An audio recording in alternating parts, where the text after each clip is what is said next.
Update lang mga kapuso alang sa monitoring sa kapulisan sa mga sementeryo. Adunay live update si Nico Sirino. Nico?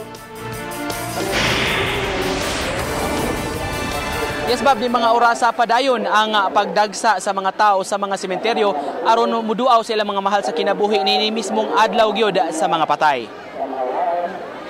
Dinhi sa atong nahimutangan sa sementeryo sa Calamba sa paglandong na kaganiha ug pagsawop gyud sa adlaw padayon ang pagdagsa sa bagang duot sa mga tao nga mo bisita sa ilang mga mahala sa kinabuhi niining petsa 2 sa Nobyembre. Higpit kaayo ang seguridad nga gipatuman dinhi sa samang ugani kining gamay gyud nga entrance ang gigamit sa kapulisan nga moy entrance moy sudlanan sa mga tao aron nga makontrolar gyud nila ang pagsud sa publiko ug masusi gyud ang kabtangan nga dala sa mga tao sa ilang pagsud diri sa sementeryo. Padayon ang santos nga misa ni mga orasa sa kapilya dinhi sa Calamba apan gihulagway sab sa kapulisan ug mga otoridad nga nagbantay dinhi nga malinaw ra sa kinatibuk-an ang kalihukan.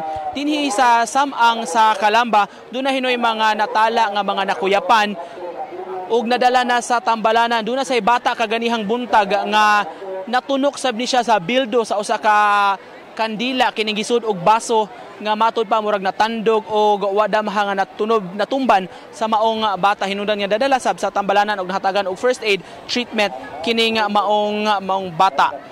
Sa paghulagway sa kapulisan nga generally peaceful ra ang pagtimaan karong adlaw sa adlaw mismo sa mga minatay apan magpabilin ang pagkaalerto o pagmag-igmat sa mga tao labi na nga gialauman gihapon nga magpadayon man gihapon ang pagbisita sa mga tao sa samang bisan kun liwas na sa adlaw sa mga kalag gumikan kay long weekend man sab karon. Atong paminawon ang tipik sa pamahayag sa opisyal sa Cebu City Police Office. Ang tod sa end sa activity ma-cover nato kay na may uban nga tungod kay weekdays late na sila moadto sa minteryo. So, maybe mo draw down lang ta og deployment but not necessarily nga ito i-abandon until nga napay mo visit.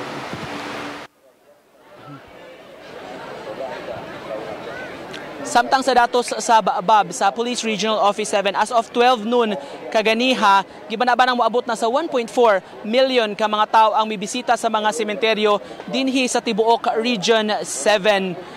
Gipalauman pa nila nga budako pa gyud kining maong figures karon nga hapon o karon nga gabi kay duna pa magiuban nga karon gabi pa gyud mo bisita sa mga samang o nagplano pa sab nga mag-overnight sa mga sementeryo tungod kay weekend man sab ugmang adlaw. Mao kana bab ang latest nga mga update gikan di sa atong himutangan sa samang sa Calamba. Thank you so much, Nico Sirino, sa imong live report.